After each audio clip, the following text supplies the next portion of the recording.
Hey guys, so I was thinking the other day about one thing that I find that is pretty consistent when working with clients is that one of the major increases for client connection is when we set goals, and I find that that tends to be a highlight of things starting to get better.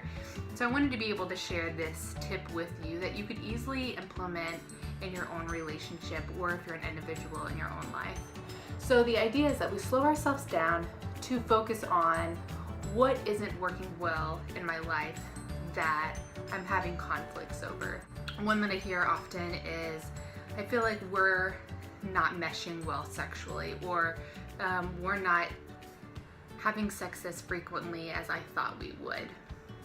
Life is busy, work has kind of taken over, we have a lot of kids, kid schedules, games going on, and so our sex life has gotten put on the back burner, right? So the first step would be to take some time to have a team meeting with your partner. In that time, what you would do is write out some goals, maybe 3, because we like 3s typically.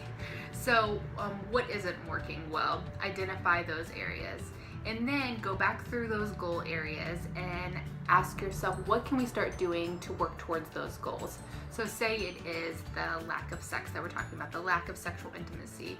What can we specifically put in place so that we are prioritizing the sexual intimacy piece? So maybe that is when the kids go to bed, we, instead of going to bed or going and working or doing our own thing, that we are going to make that time a priority for us to connect, whether that is maybe taking a bath together or having dinner alone together and disconnect from phones and just be in conversation, to setting up a sexual scene for your partner that makes them feel loved and special, and working on what ways can we start prioritizing our sex life, and how specifically can we start implementing that for that specific goal. So a goal might be, say it's around feeling frustrated that you're not sexually connecting like you thought you would. You could say, goal number 1, increase sexual satisfaction, increase sexual frequency, increase sexual intimacy, whatever that feels good to you. You can use less clinical terms to make it fun.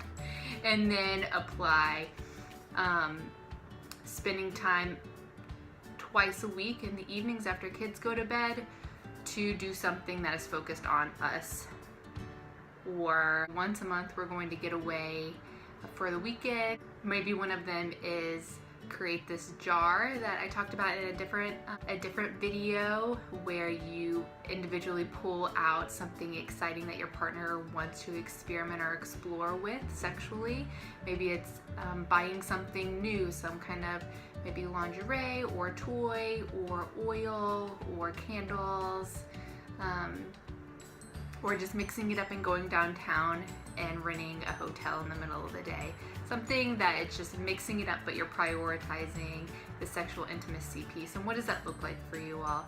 The tip is taking some time to figure out what isn't working well. How can I put those into goals, and how can I specifically start asking myself what would be helpful to start reaching those goals. I find that clients find this really helpful, and it creates less chaos for the life. It puts things into structure, and we know that when structure is there, things feel like, okay, it's working a little bit better, and then you can start feeling like you're making progress in an area that has felt a little off lately, and feel on the same page. So hopefully this is helpful. Let me know if you have any questions.